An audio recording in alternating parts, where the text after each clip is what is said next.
Hello, everyone, and welcome to a new episode of the Tek Caffe podcast, streaming live on LinkedIn and YouTube. My name is 𝗘𝗏𝗀, and I'll be your host for today. Please allow me to welcome our guest speaker, 𝗘𝗻𝗶𝗀, who will talk to us today about the trend in the telecommunications industry towards using AI, facilitated by cloud computing, to drive innovation and operational improvements. Glad to have you with us today, 𝗘𝗻. Thanks, Ahmed, for the invitation, and thanks for having me today. Let's hope it will be like an informative session.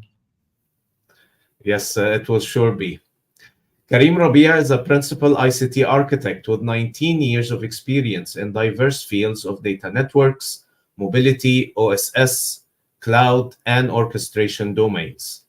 He holds the position of principal cloud architect at Red Hat and has held technical and consulting roles at NEC, Netcracker, Tech Mahindra, STC, Nokia, Huawei, Equinox, and Orange. 𝗘𝗻 is recognized as one of the top 5G podcasters and YouTubers by Analytica, delivering numerous webinars, sessions, and training courses focusing on cloud, 5G, AI, and MEC. He was also a former member of multiple working groups, including OPN-FV End Users Advisory Group. Before we start, please allow me to introduce Tek Caffe. The Tek Caffe podcast first aired in March 2023. We started the podcast with the aim of empowering the tech community and inspiring innovation in the tech industry. So far, we have aired 34 episodes and have hosted many great speakers that presented many topics, including extreme programming, test-driven development, software architecture and design, artificial intelligence, and many more. Last year, we were community partner with Startups Without Borders and Impact. We also sponsored the DevOps Days Cairo event. Visit our website to learn more about Tek Caffe and to contact us if you're interested in any of our services. Without further ado, I leave the stage now to 𝗘𝗻. 𝗘𝗻, the mic is all yours. Thanks, Ahmed, one more time. Just tell me if the slides are visible. Yeah, the slides are visible, 𝗘𝗻. You're good to go. Okay, so the session for today, the title is Telco AI Empowerment and All Eyes on Cloud. It actually discussed the role of cloud in accelerating the AI adoption while doing a sort of assessment on the AI maturity, AI adoption at the telco environment. I come from a pure telco background. That's why the slides will have a lot of referrals and themes related to telco. First of all, I wanted to start with identifying the opportunity. It might be a classic slide in the artificial intelligence domain, but it has many, I would say, references and remarks. So I brought here one diagram visualizing the expectation in the growth in the market size of the artificial intelligence, and I showed the enterprise artificial intelligence. So that's the artificial intelligence in I would say the enterprise domain. So as we can all see from numbers perspective, the growth is clear, and we're talking here about the compound annual growth rate, the CAGR. And it's a kind of a metric that somehow refers to the return or the ROR. And it's we are going to assess the number, but the figures itself going from 7 billion into 2022 into 270 billion expected in 2032, that's really a huge leap. And let me give you like some, I would say, references to the classic or the average CAGR of businesses. Like usually the small companies, sorry, the big companies, the mega companies usually do CAGR of 5%. The small companies can go to 15 and 20, and that's a very profitable business. So when we talk about CAGR of 44.1%, that's a very appealing industry to invest in, and that maybe justifies the amount of investment that we see these days and the news that we see daily.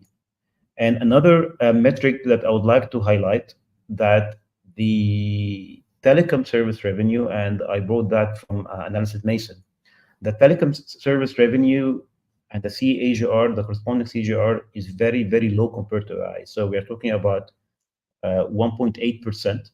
Karim, if I may interrupt you, we are currently showing opportunities on market size slide. Is that the correct slide? Because the slides are still on the slide deck is still on that slide. Yes, and do you see the numbers here, like a CAGR of 1.8%? Yes, indeed. Okay. Just remember that you will need to move back and forth from StreamYard, okay, not from PowerPoint. Okay. So that's the point. So thanks. Yeah. Okay. Thanks, Ahmed, for highlighting that. So the two metrics here, actually, the market size. So the market size is huge. The CAGR of the AI and the enterprise is 44.1. That's a very big metric compared to big companies and small companies. And the other thing, that telecoms are currently having a CAGR and growth in the classic telecom revenue in 1.8. So this is very appealing for the telco sector, and that's why the telco is not an exception. Everyone is exploring the opportunity, and telco is not an exception. And one of the, I would say, preferred landscape for surveying and getting insights is actually TM Forum, because they are very closely they have very close connections with the mobile operators. So one report that was issued in March 24, like a few months back, surveyed around 20 of the biggest CSPs globally, like all the big names worldwide. And they were asked one of the questions actually about the maturity and how the effectiveness of exploiting AI and using AI machine learning. And we can group them into three categories, and I have some names for these categories. So we have the adopters, the group that actually are adopting AI ML-based solutions, and it seems like these are the majority, and that gives an indication 55% of the surveyed mobile operators are using actually AI ML. 31% are the starters. So those are the mobile operators who have started exploring AI solutions, doing some trials, some POCs. And here you see always a role for the R&D teams for these operators. And there are the watchers, or the 14%. Those are the group of operators, or the telco CSPs, that are in a very early stage, maybe reluctant, maybe they are willing to see like some sort of a solid use cases, and they want to see how this AI stuff will contribute to the business. So these are the classification, and it seems that telco domain and the telco CSPs are actually moving into that kind of new paradigm. And on a high level, and that's a very well-known, if you ask professionals working in mobile operators exploring the AI, where are the AI use cases are positioned, that was not a surprise that the majority are in two sectors. One of them is actually in the customer domain and marketing domain, and that's touching the customer experience, like recommending products based on the certain pattern. So that's a classic category of use cases for AI, especially on what we call the BSS side. And the second category and second group is actually the network operations. And again, that's a very classic AI use case under many names, like predictive maintenance, preventive maintenance, this kind of like a proactive set of actions triggered by some sort of AI engine. And the least, but still there is an interest, is actually the new product development, like having a new product introduced to the market, influencing and backed by a machine learning algorithm or AI-based solution that actually brings value to the market and accordingly, like maybe trigger a new revenue stream or start a new revenue stream. And when I saw this graph, I just wondered, why actually the new product development always like lies at the back? Why it is hard to introduce a product that is AI based and ready to be included into like the digital portfolio of the mobile operator? And it looks like that the operational challenges on actually building a strong pipeline to streamline the machine learning model development and deployment and linking that with the existing CI/CD pipelines for the app development. This was one of the main obstacles that have differed the choice of going for a new product or new product development. So going forward, and to reach this kind of maturity in AI, I recall like 2 weeks back, I was in the AI for Good Summit, the one organized by the UN/ITU. And I was in one of the panel interviews. There was one colleague, he's from Nokia Standards. He's from Nokia Standards, and he was sharing his view about the concept of AI native or AI native network. So what you have seen in the previous graphs, Ahmed, and these are use cases. Actually, this is use cases on how to position the AI to bring value to the network, or like that. These are the AI use cases that are deployed to the network. But being AI native or AI native network is the seeing it from an opposite angle, like how the network can be native for AI capabilities, for AI use cases, how it could be native for AI to have full governance on all data sources, on the data collection, on establishing the machine learning pipeline. So the telcos are moving from having AI use cases into building an AI native network that stimulates and that enables AI by default. And this is one of the focus area. This is the main focus area of most of the AI professionals working closely with the telco, is how to transform the current telco network from a network that makes use of AI like other capabilities to an AI native network, a network that enables and that stimulates AI. So in these two slides, I'm interpreting the journey. So we started in telco embracing the AI by having AI with like a local capability in a kind of a black box fashion. Like you get a certain function or network function from a vendor, and then with some evolution for this product, you get a new feature that is actually triggered or based on a specific internal ML algorithm that you don't see. And here there was some, sorry for that. In the initial 4Gs, there were some features like about smart paging, when you try to page the customers when they are idle. So you have many, I would say, options. Either you do this paging on something called tracking area level, or you go to a cell level. So at this moment, you don't know exactly where the user. So by using this feature, you can predict where the user is positioned according to a certain pattern of his roaming movements, and then you send the paging request.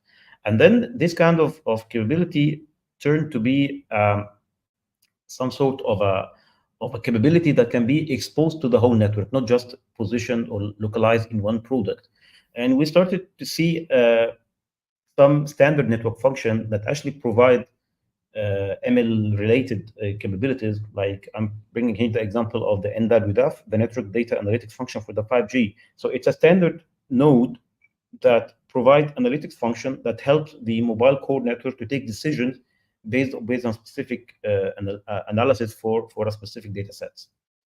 And then we see also another pattern of having the AI in the telco map by extending the existing capabilities of orchestrators or SBS systems to include some sort of flavors or some sort of AI capabilities.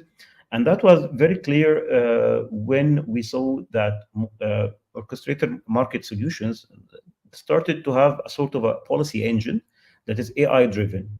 So, Ahmad, instead like of writing the policy in the theme of scripting, like if statement, if things happen, do something, which is a classic reactive thing that we do to do what we call the closed loop control.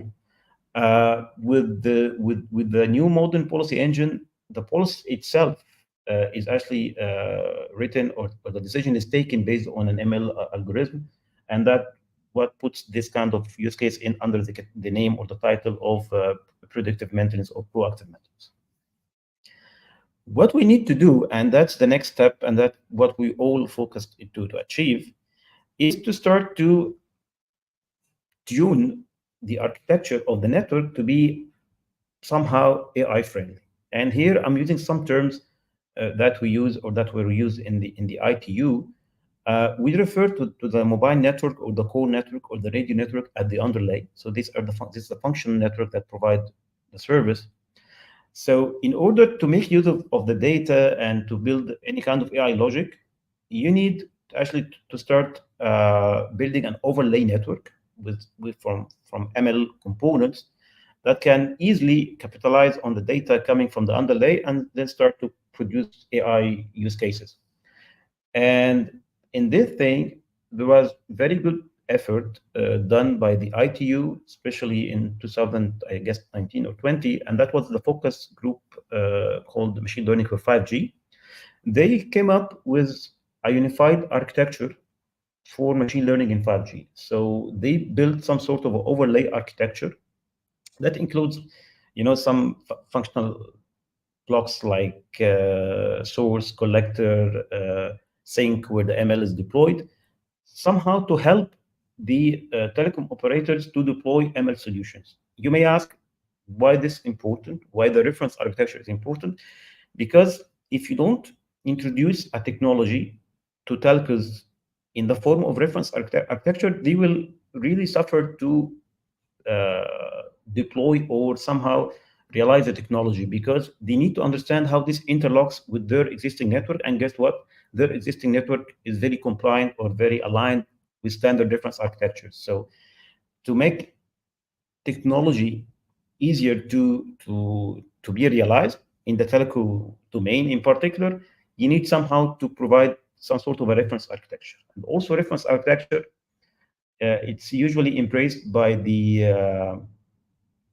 enterprise architecture team of that CSP, and that helped him to understand who will do what team will do what, because this is also one of the challenges that face the AI projects, because the governance and the ownership is lost and scattered across multiple departments.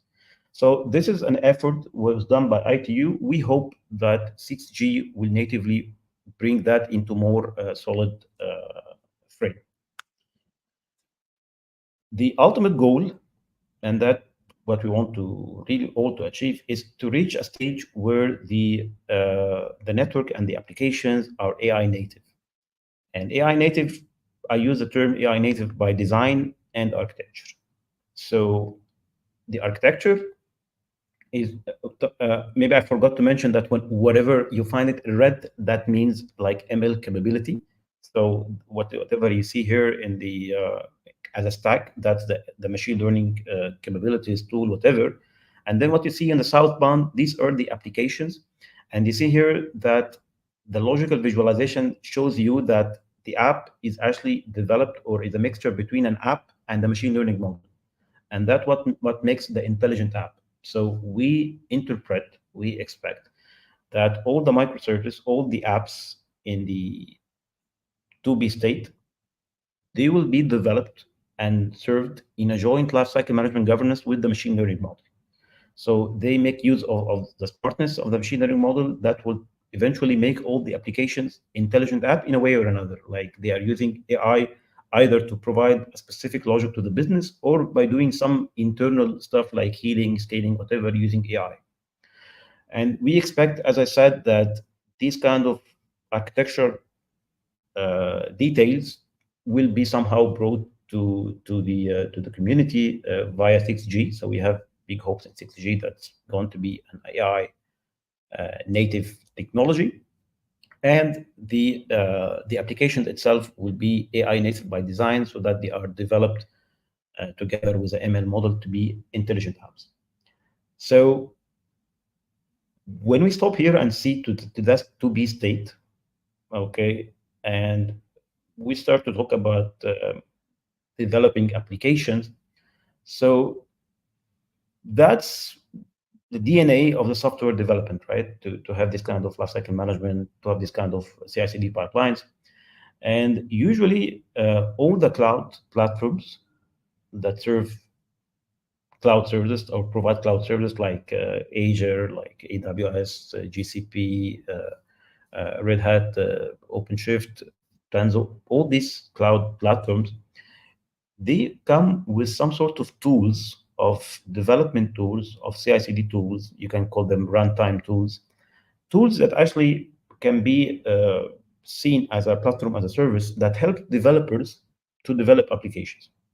So the DNA here, cloud and software, they share the same DNA, the same mentality and same desire of developing applications. And that's something that cloud, we will see in the next slide how it contributes and how it supports the AI adoption by availing this kind of capabilities. So let's ask ourselves, and that what brings us explicitly to the cloud. Where are the ML projects deployed? Where are the serving spots? Where are the inference happening? Where does the inference happen? So that's a survey, and I meant to broad as much surveys as possible, just to convey what's happening on the market, not just have theoretical stuff. So that was one of the surveys done by Gartner, and they have like a poll of almost 300 IT professionals, and the ask was very simple: where are the ML projects are deployed? And guess what? The majority, actually nearly all of them, are deployed on cloud. Either it is a public cloud or a hosted private cloud. What does this mean? Okay, and why we see like the nearly all the machine learning model, the majority machine learning models or the projects are deployed on the cloud? Because simply the very basic answer, because the applications are there. Yani, if you have the applications running on Cloud X, then most probably you need to run the ML model, the ML project in Cloud X to have the intelligent value or the intelligent app on Cloud X. And since that became the DNA and of all telcos and most of the enterprise customers to run applications on the cloud, then it makes sense also to run the ML model on the cloud. So that's why, and one of the factors that makes the cloud as a classic AI ML hosting choice. So the workloads for the machine learning, classically they are located in cloud. Why? Because as I said, cloud is the default environment for the application and services, and because of the fact that there are some existing investments that most of the telco operators have already done. The majority did on private cloud, and most of them also are going now for hyper cloud. So there is some investment. So it's very logic to save that, to capitalize on the investment and do this kind of machine learning stuff on the clouds. Third thing, that the cloud offerings and capabilities are really growing, and you see in the next slide that it reached a stage where it can offer all the tool set for the data scientists, for the developers to eventually take the idea from the realization and have the machine learning model deployed in production. So there are a lot of offerings that actually back and support the AI story to an extent I mentioned the 5G NWDAF, the network data analytics function. 10 years back, if you tell me about a 5G core function, I would think of Huawei, Nokia, Ericsson. But now the NWDAF is just provided by AWS as software as a service. So the cloud offerings is growing, and that's why it's nice and it's needed that you be there. And for sure, the classic scalability and agility for the cloud, you see that because we all know that how CPU intensive and resource intensive are the AI workloads are. So if you need like to consume as like if you have a Spark realized because of the need of the training on a large data set, so you need to consume multiple GPUs on multiple nodes, then I think going to an OpEx model or having that on demand will be much cheaper to have this kind of GPUs and expensive servers procured on-prem. So that's the thing that I wanted to say about why cloud is a classic ML hosting. And again, before we go to the next slide, I'd like just to leave a question here and then maybe to answer it in the next slide. So if we say that these machine learning projects or models or intelligent apps are deployed in clouds, does this mandate that these models are being trained and developed on cloud? So this is a very fair ask that we will have to cover, answer in the next slides. So just tried also to give you a glance about what are the challenges, okay, that impose or that stand like obstacles in the ML project, and let's take these kind of challenges and see how hopefully the cloud could counter these ones. So I took the first three from a very well-known interview that were made in one of the events in 2019 that grouped the, I believe, the CTO of IBM Data Science and the SVP from Gap, the AI in Gap. And they were talking about a very bad metric that 87% of data science projects never make it into production. So it's like 1 from every 10 projects goes to production. And they were trying to list why that, and they came up with 3 main stuff that we are focusing in the technology, but at the end, this requires a good sponsorship from the enterprise and the process that can take this technology from the idea till the realization. So the process is very important to streamline the process of deployment of a certain project or a product lifecycle management. That's very important. I will bring one term that one of my colleagues in Red Hat told me like a few days back. He said that, you know what, we need to make AI boring. Like it's a boring stuff, business as usual. If we succeed to do that, that will streamline the overall process and will accelerate the adoption. So that was the first point. Second point, and that's the classic pain of the AI, is actually the access to the data. And if you take the telecom as an example, the telecom has a lot of data sources because there are a lot of domains in the radio, like radio, transport, core, VAS, IT, a lot of data domains. And even in each domain, there are hierarchical stuff. And the problem that most of these domains have already made some sort of data silos. So replicating all this data to some sort of a data warehouse or data collection layer and have this data cleaned and prepared to be ready for AI, this is not an easy task. Third thing, the gap between the data scientist and the app developer. The data scientist who are actually developing the ML model, putting the algorithm, training the model, and the app developer who actually own the application that's going to make use of this machine learning model, and both of them jointly should be providing like value to the end user or value to the enterprise. So what you will see in the next slides, and that's the logic of all cloud platforms in the market, especially I'm from Red Hat, so most probably I will be talking about OpenShift AI, our ML platform. the logic of these platforms is to counter these challenges. For instance, it will give you some sort of streamlined process that implicitly connect the journey of the data scientists with the journey of the app developers and the other personas. You will find that on cloud platforms, on the modern ML/cloud platforms.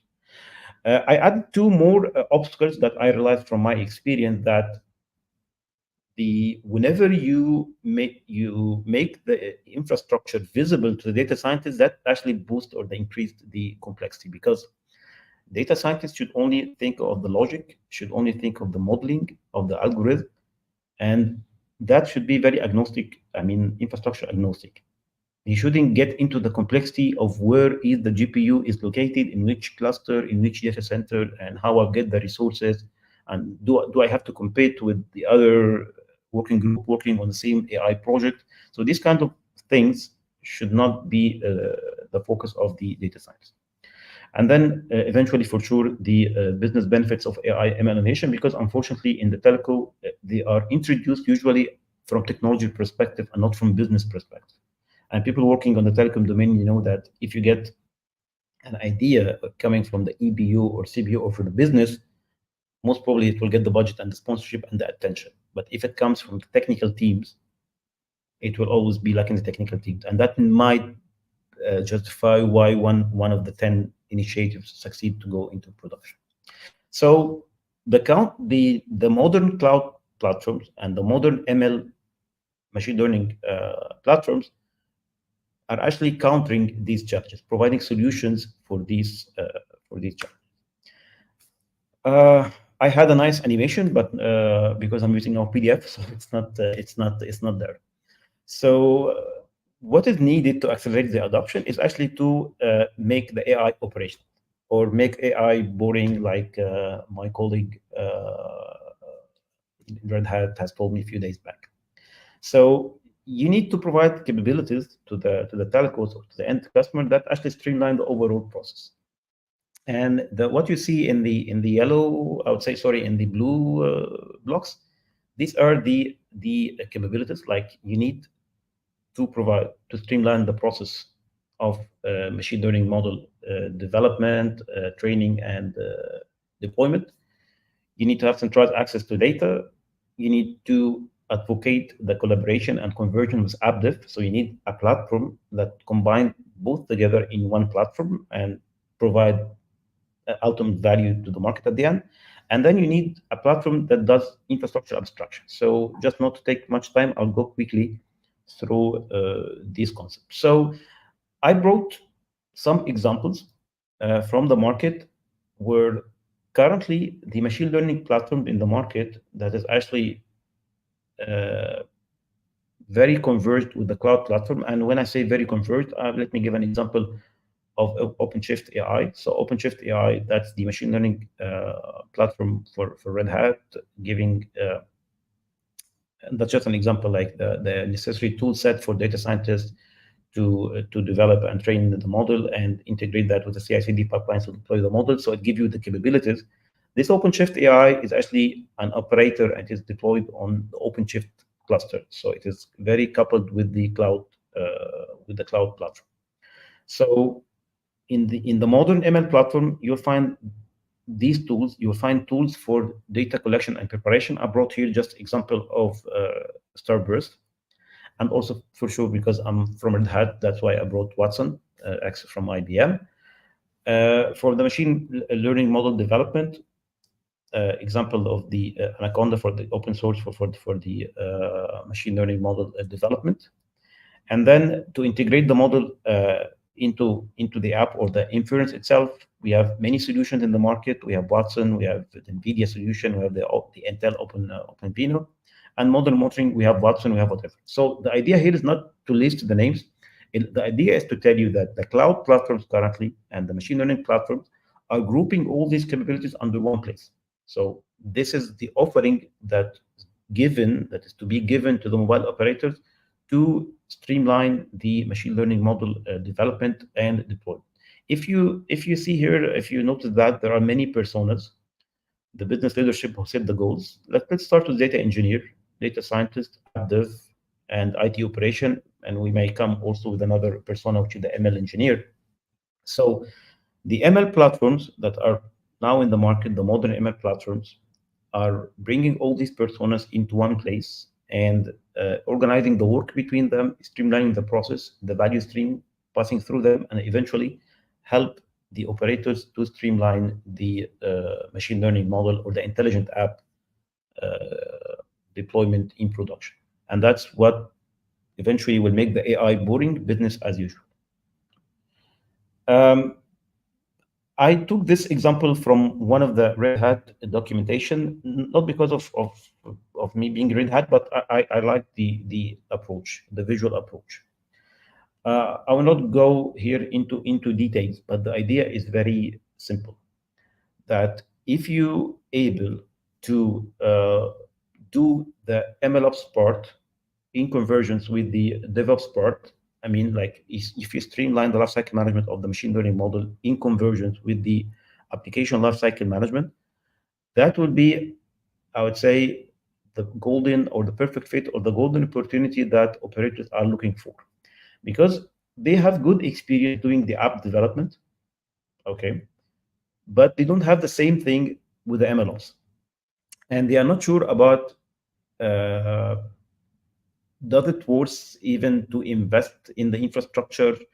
Will it bring infrastructure complexity? So you know what? If you give me a platform or a solution that does the hardware abstraction, allow me to streamline the ML model, and at the end, help me, if you see that step 1.5, just a logical step or a visual step, the inference here is actually about deploying the model and starting to get real data in production.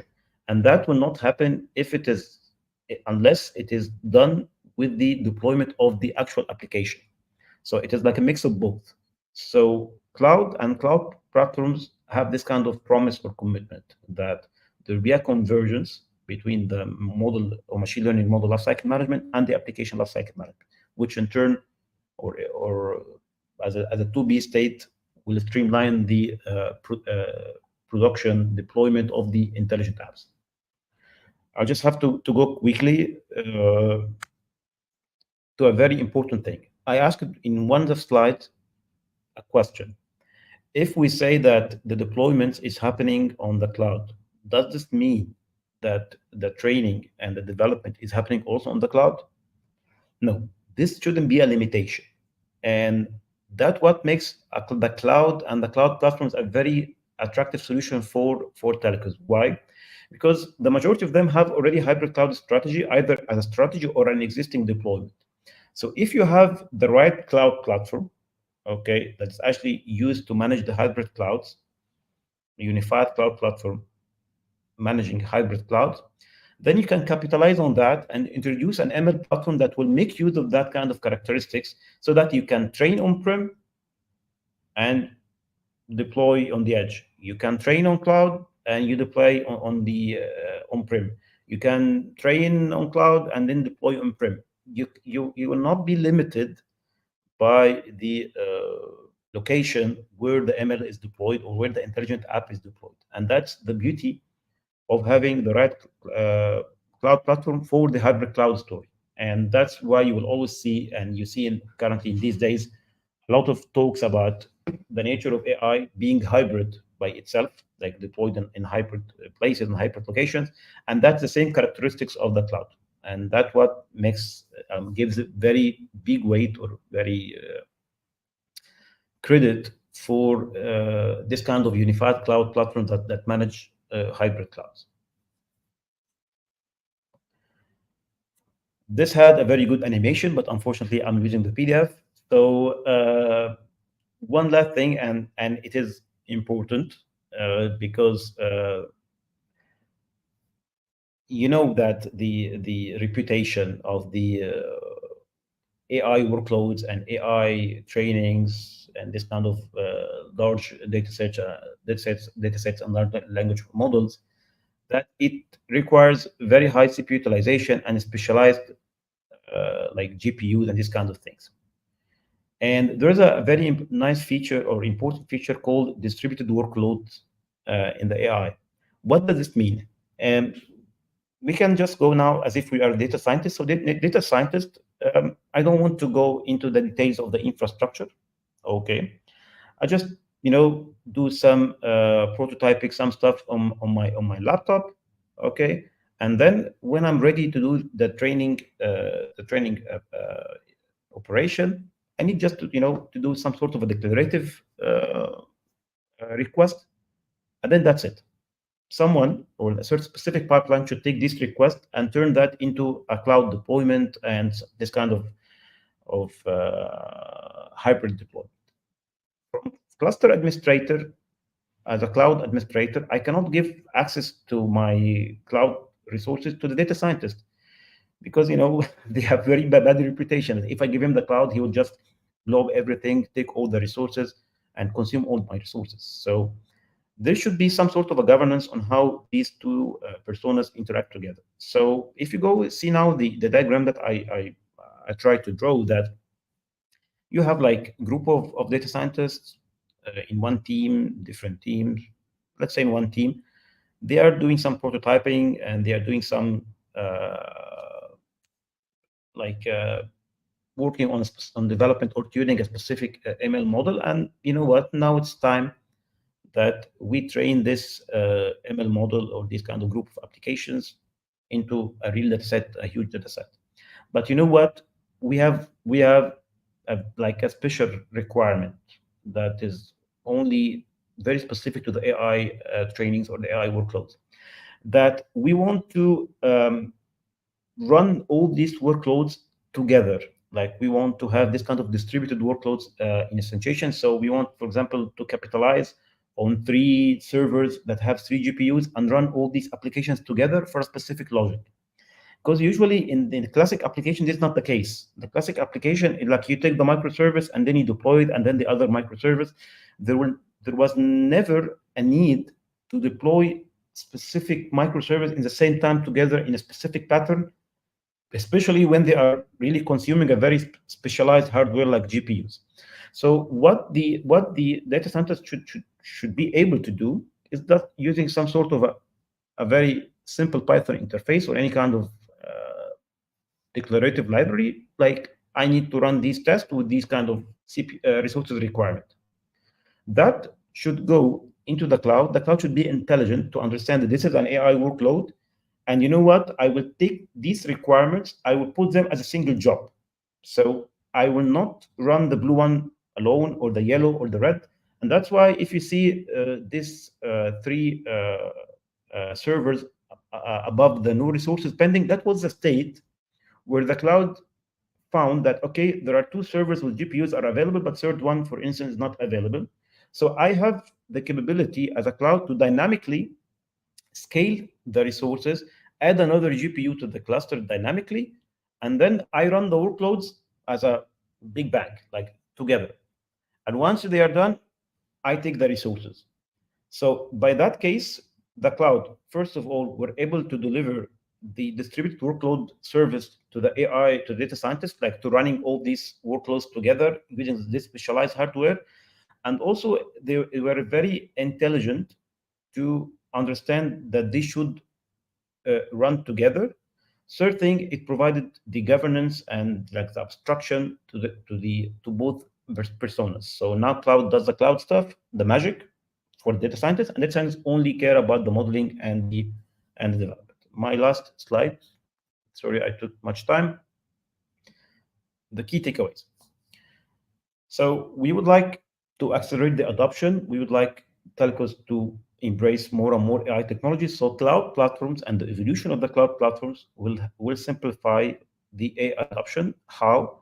It will avail access to all tool set to the innovation in the AI ML technology in one place. So you get a modern cloud platform that has the ML capability and give you all the tools that you need to run the full pipeline. I mean, from data collection till the deployment.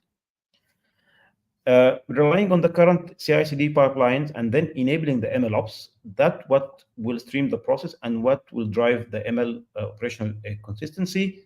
This is the bet that telcos know how to do the CI/CD pipeline. They have been doing that since a while, especially the IT. then you need to start enabling the MLOps and see how they can converge. Third point, and that's a very key point, a strategic point, that the flexibility for the ML deployment that will be inherited from the flexibility coming from the hybrid cloud platforms. That most of telecom operators have already hybrid clouds. Having the right cloud platform that can control and orchestrate these hybrid clouds can give you the advantage of deploying different ML apps into different clouds while doing the development and training at any spot. Last thing, cloud will give will somehow draw the borderline, give the right governance to let every persona focus on his domain or specific domain. So data scientists will only focus on modeling, not care about the infrastructure. Okay, and the cloud platforms will do the magic, like I showed you in the last slide. Like with a very declarative approach, data scientists will request specific operation, and then cloud will find the ways through the dynamic capabilities to do this kind of operation, do the training, and then take off the resources once it is not needed. 15 minutes. I hope it was not tough. So thanks a lot, Ahmed. And back to you. Thank you very much, Karim, for this great presentation. I personally enjoyed it very much. It was very informative, and we are receiving very positive feedback from the comments on LinkedIn from our audience. So good job, and thanks a lot. We have a couple of questions from the audience, and I had some questions prepared. So we'll start first with the questions from the audience, then we'll proceed with the questions I had prepared for you.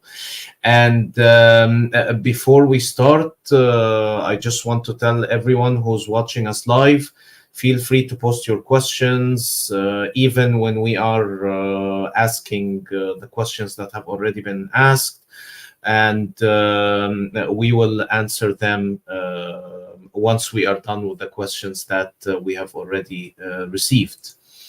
Okay, so let's start with the first question from Carlo.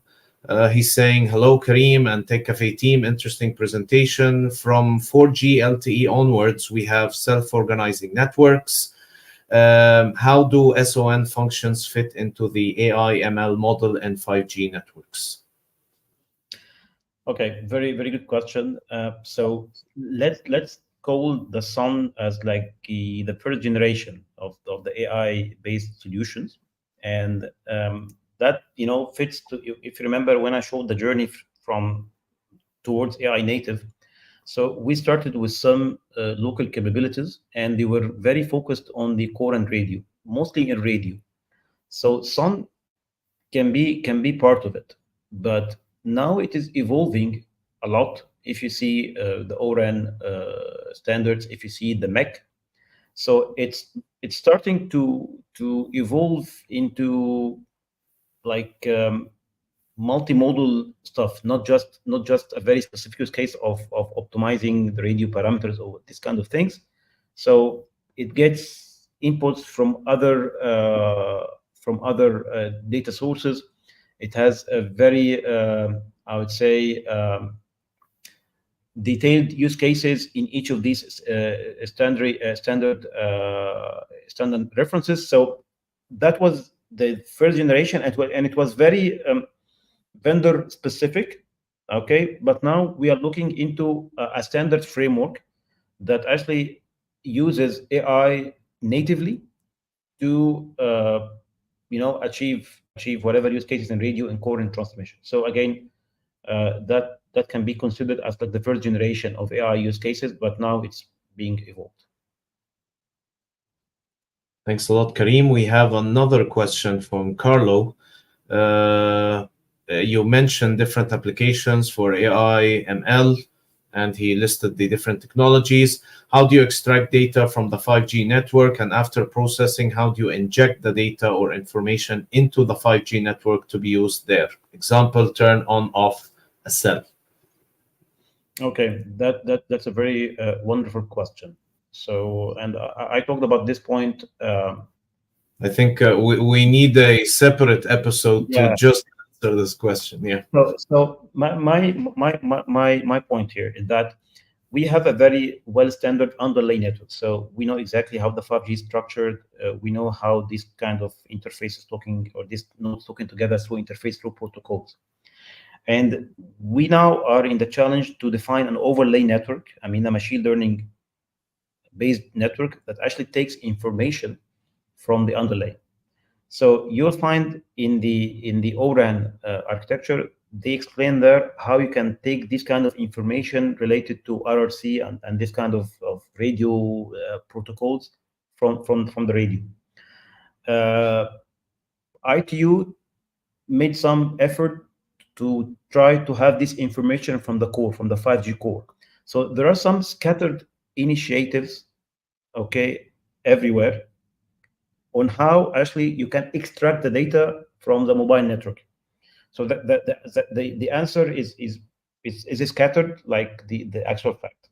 What we are hoping is that when we go to 6G, the kind of alignment between the overlay and how you can get the data from the underlay to be well defined and well structured in one place. Okay, thanks a lot, Karim, for this answer. Let's move to our next question. For some reason, the name of the attendee did not appear, but it's Anas Sadoun. So Anas is asking, what are the KPIs you track with AI, and how do you adjust your strategies accordingly? Okay. So the KPIs for the telco organization is generally very well known. Okay, so it's actually the main thing is the revenues. Okay, you do some sort of optimization, you bring operational efficiency, you reduce the service time to market, but at the end you care about the revenue. You diversify your digital portfolio, digital products, bring intelligent applications to recommend more products to your customer, to at the end to the revenue. So usually the AI efforts, and maybe Ahmad, you know that usually it is like under another big program like digital transformation or whatever big program the organization is holding, with KPIs related to the growth of the enterprise, to the revenues and these kind of things.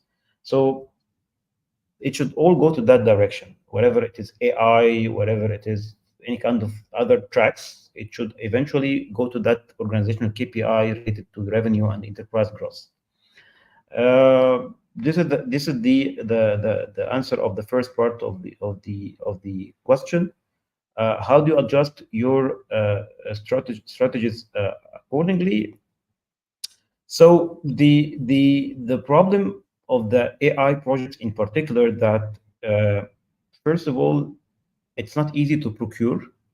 Telcos don't know exactly how to procure an AI-based solution.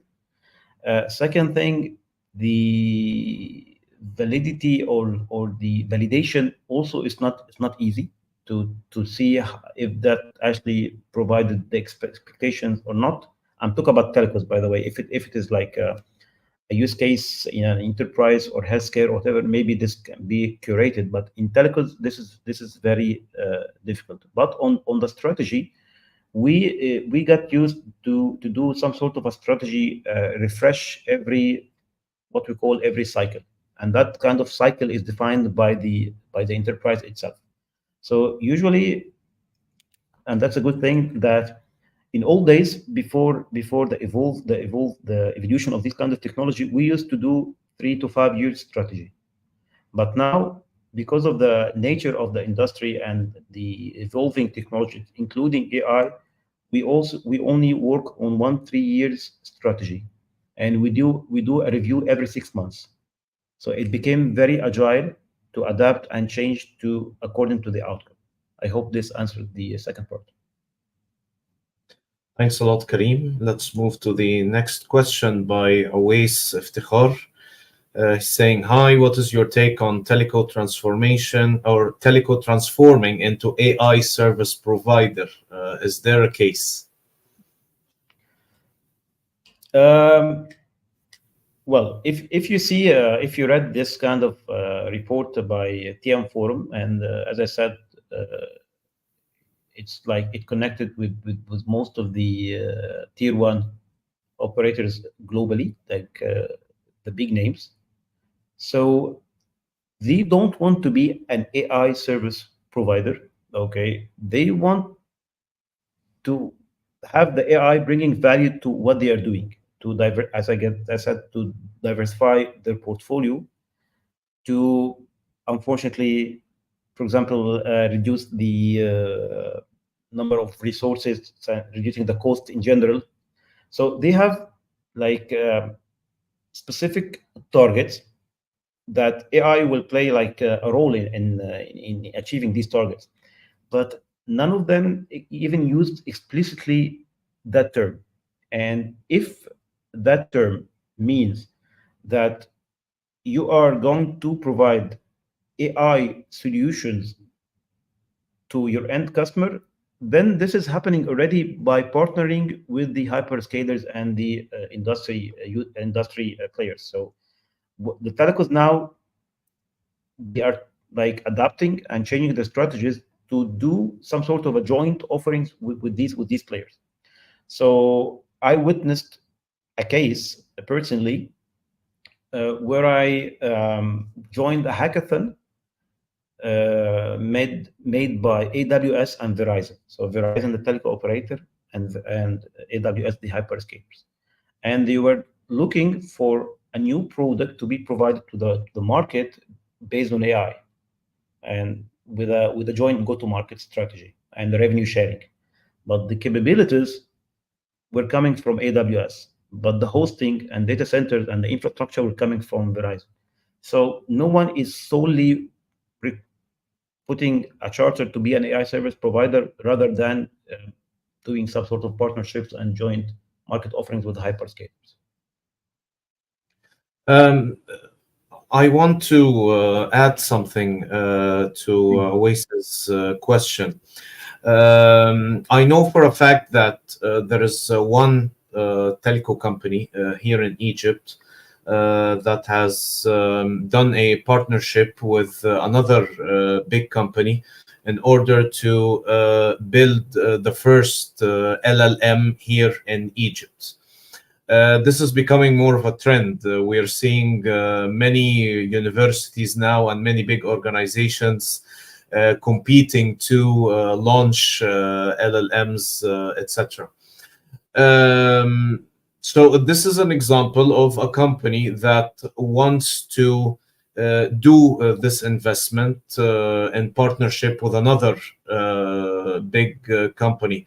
Why do they want to do that? Well, that's something they know, but perhaps they are thinking about making some money out of subscriptions, etc., as is the model with OpenAI. So here is an example of a company that is kind of developing a new business model or optimizing an existing business model in order to not just provide the infrastructure, but also gain some revenue from this investment, not only for renting the resources, but from the actual revenues that are going to be made from launching this service. So I ask the same question that 𝗬𝗎's has asked. What is your take on that? Okay, that's a very good example. That's a very good example. Do you want me to comment on that, Ahmed, or you ask? Yes, please. Yeah. Okay, so if you see the same report of TM Forum, they asked the operators, the big operators, about the LLMs. Okay, and because he brought this topic, the majority were considering relying on open source LLMs. Okay, and lately there are some telco initiatives to produce what we call like community telco LLMs, like LLMs for telco. And there was some if I recall well, like 8% of these telco CSPs, they were considering developing their own LLMs. So this might be very aligned to what you are saying, but it's still like If I may interrupt you, Karim, are we not the mainstream. talking about casual LLMs or fine-tuned LLMs for No, no, telco? no, just fine-tuned. This is the Okay. difference between what you are saying, but the Yeah. idea, I mean, to spending effort not only to provide infrastructure, yes, there is the thing, but this is not the mainstream. Yeah. Okay, so thanks a lot for that. Let's move to the next question from 𝗬𝗏𝗘𝗍𝗍. So many telcos still rely on outdated legacy systems and processes. Seamlessly integrating AI-driven automation solutions with these systems can be challenging. What should be the prerequisites? Yes, yes. I think the answer is actually on the keyword that we used, the AI native network. I mean, the network itself has to evolve, okay, to empower and to stimulate AI, and not the other way around. So, thanks, 𝗲𝗏, you actually used the exact phrase or system that we're using now that reflects the fact that we are integrating AI-based solutions in a legacy network. So we are just trying to bring value to the network by trying to, amend some AI capabilities. But this is not the way forward. The way forward is to reimagine that network to be AI native. If you think this is a dramatic change, well, we on the mobile, we know that, for example, we changed the core from 2G to 4G, right? That was a whole change of the core. So think of the same, that maybe with a new wave of 6G, there might be like a new reimagination on how the network will look like. And by that time, it will be easy to incorporate and stimulate AI use cases. Thanks a lot, Karim. So let's move to the questions that I prepared. And of course, again, to our dear audience, feel free to post more questions. We still have 30 minutes left. Okay, let's move to my question. So we've seen in your slides a bar chart where you show where telco companies are worldwide in terms of adoption or the maturity of the AI adoption. So that's worldwide. In the MEA region, are the numbers the same or are they different?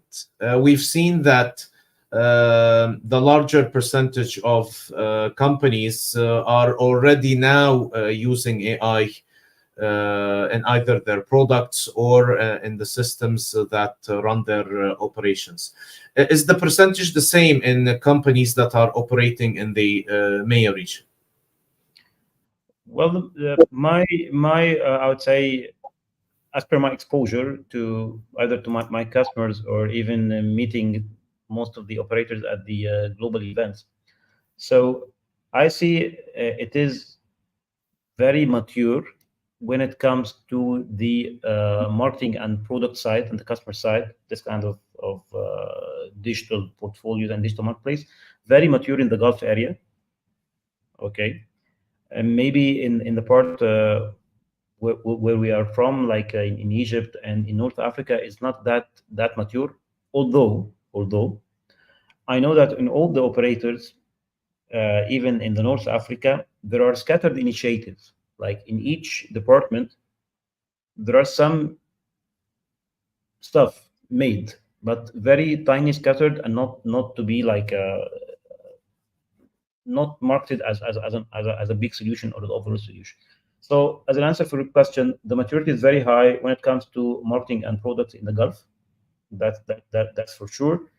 And when I meet the colleagues from the from 𝗬, from 𝗬𝗏𝗧, from STC, and the other big operators in the Gulf, I hear like initiatives like digital twin for data centers operations.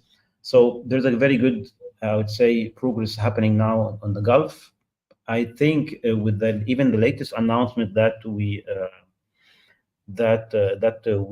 saw about UAE being the hub for AI and the investments that made even in Saudi Arabia, I think sooner or later this will be like #1 globally. Okay, that's great. So let's move to the next question. So in one of your slides, you've mentioned that one of the challenges of AI adoption is making data accessible. Now, to my knowledge, before AI became a thing, companies were talking about adopting data lakes, etc. So companies that have already done that, should they still be facing that same challenge? No, that would be very much easier. But the problem, the way you see the data aggregation in the legacy OSS systems, which actually topping all the classic core and radio networks in most of the operators, they are very, very legacy, very old. It's like where the data die. It's so the last wave that we saw, bringing data lakes into the picture, yes, would help a lot. But that's usually you see it in the IT side, but this is not the case on the network side. Okay, so moving to the next question. So, as an expert in the field, what cloud deployment models do you recommend telco companies use for AI adoption? Now, we've seen what companies are already doing: 66% private cloud, 30% public, and 4% on-prem.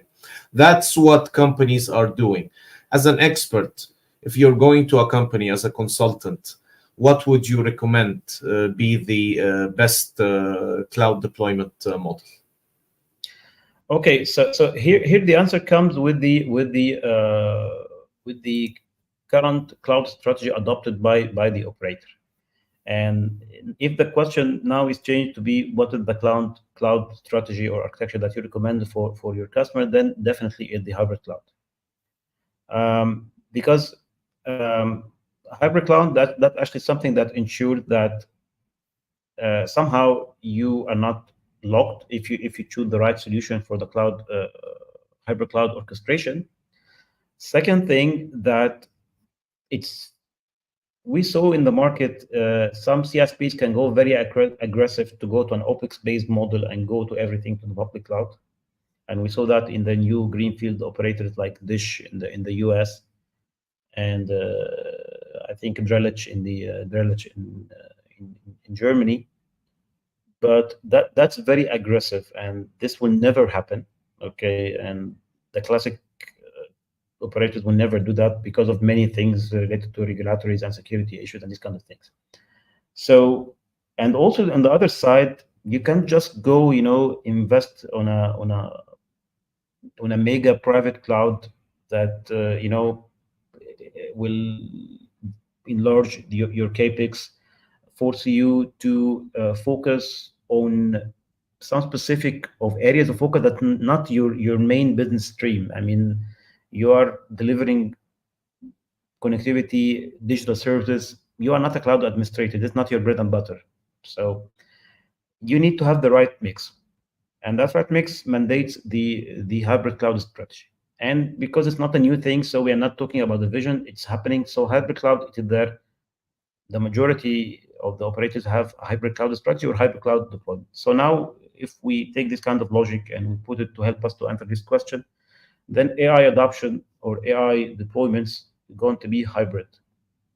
We always say like AI is hybrid, same like cloud. So it's following the cloud because that's where the applications are actually deployed. So I would go for hybrid, but for sure each customer or each enterprise has its own story and its own details.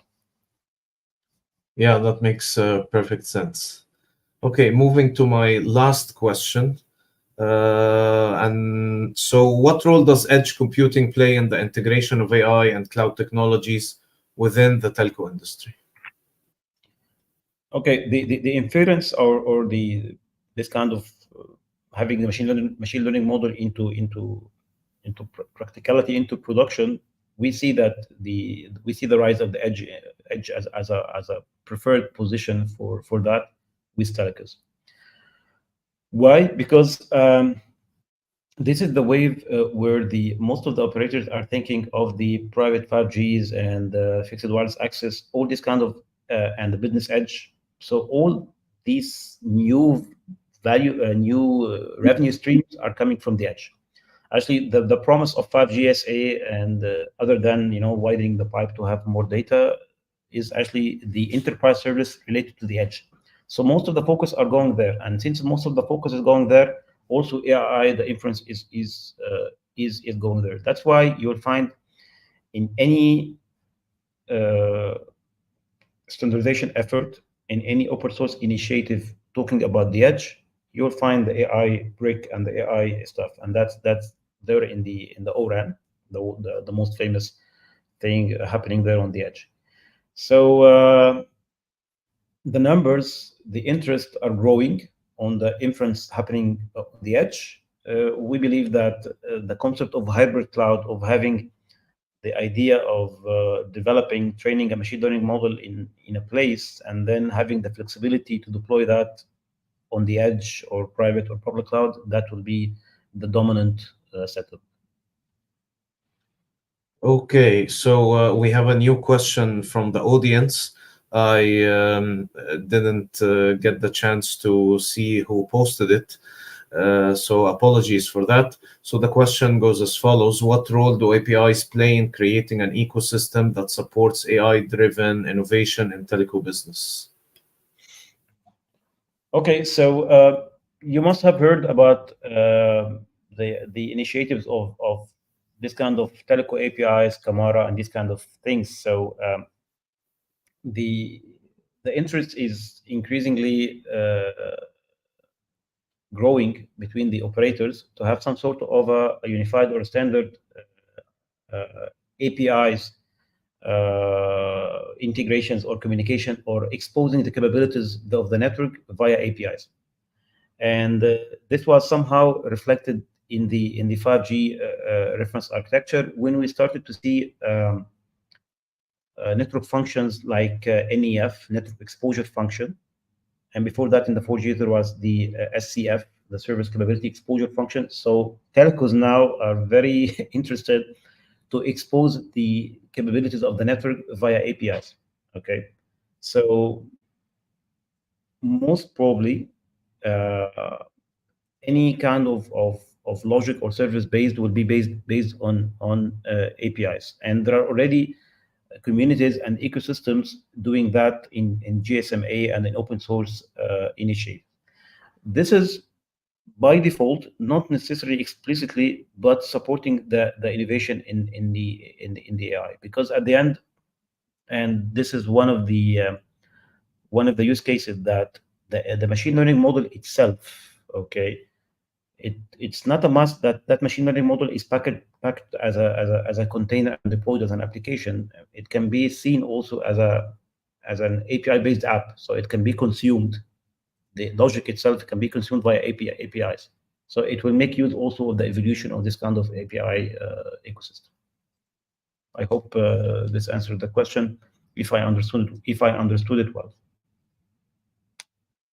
Yeah, the question is a little bit ambiguous. So yeah, there could be many answers to that.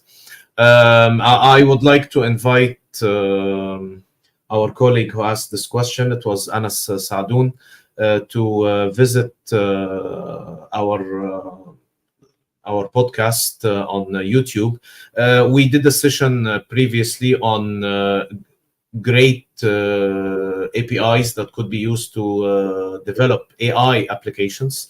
So perhaps another answer to your question is, yeah, many cloud providers and others are providing APIs in order to facilitate the development of use cases that would require AI. So if that was the intention behind your question, perhaps you would want to check that session. You will find it very useful. Karim, there is one more question I picked up from the chat. For some reason, it did not appear here on StreamYard, so it was posted by Muhammad 𝗏𝗏𝗍𝗏 Sayyid. He's asking, is there any regulatory movement in the MEA region that are currently being considered by governments to control the use of Gen AI from a personal data protection perspective? Okay, so I'm not an expert in the regulatory stuff, but last week I was in the roundtable at the AI for Good Summit with the representatives from governments, okay, around the world, with ambassadors like UN ambassadors, and like the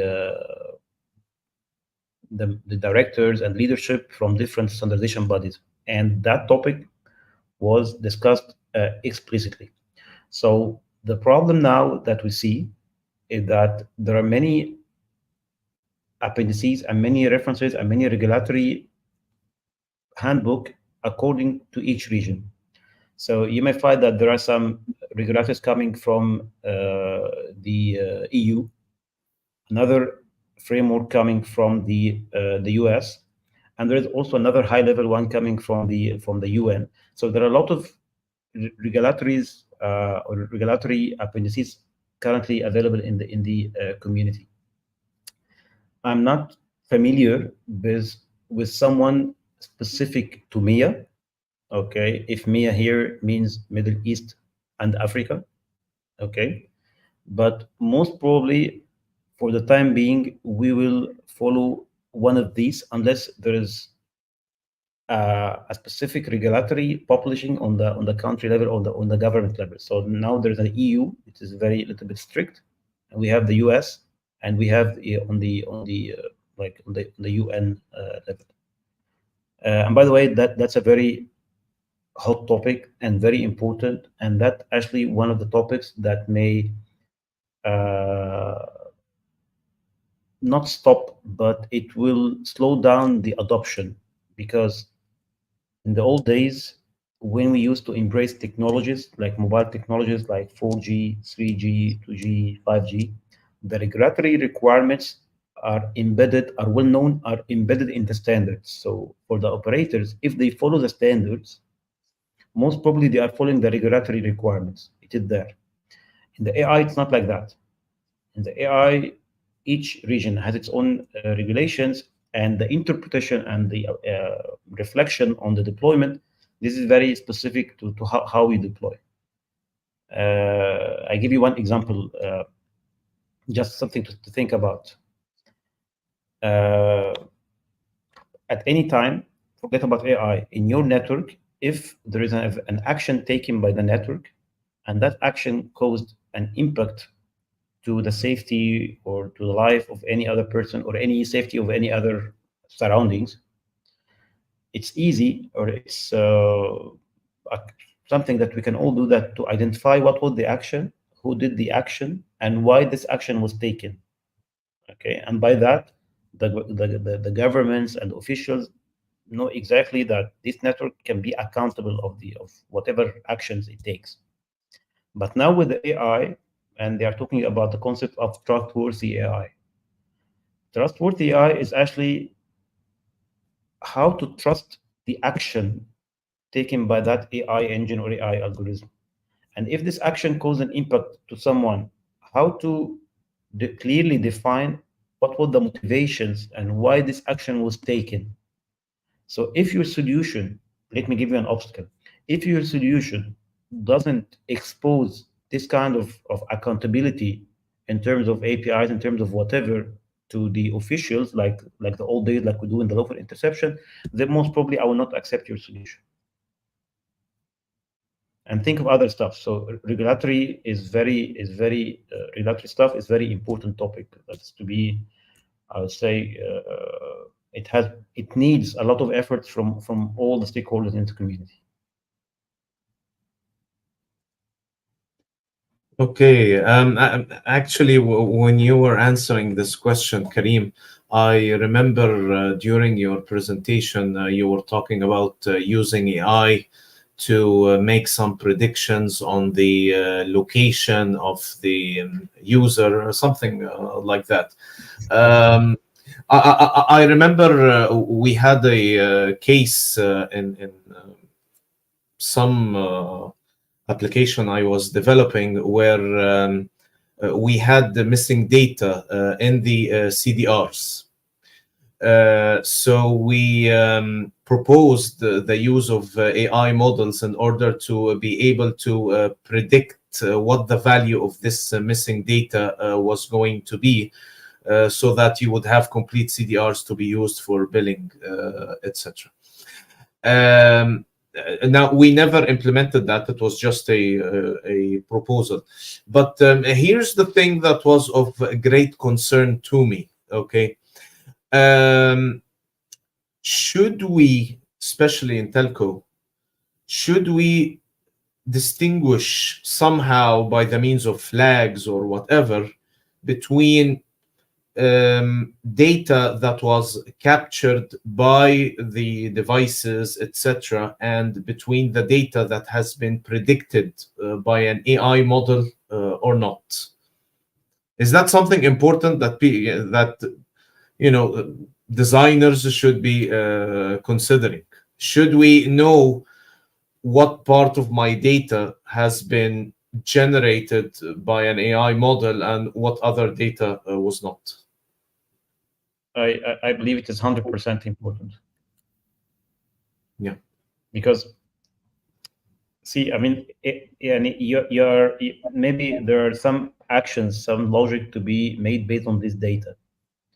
Okay, and that could impact or influence a specific decision, or even make an, you know what I'm trying to say. So if you don't do this differentiation at the beginning, you will have a tree of decisions, okay, that would end up to to a specific action that we will never be able to correlate and understand that was driven by an AI generated data.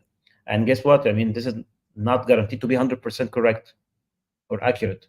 So you reach an action based on a specific action that's not correct, that's not right. So you mentioned like an example in telco about CDRs, but maybe this action can actually kill someone, and in another use case. So here is again the trustworthy AI. Anna, I believe that this will be like the topic of the hour for the next, I would say, couple of years, like how to make AI trustworthy. Yeah, well, we are already seeing this in autonomous vehicles when the vehicle does not make the right decision. Obviously, it leads to accidents, which could lead to loss of life. And so, yeah, as you've said, AI models have a certain percentage of accuracy, and you will never get 100%. There's the famous saying, all models are wrong, but some are useful.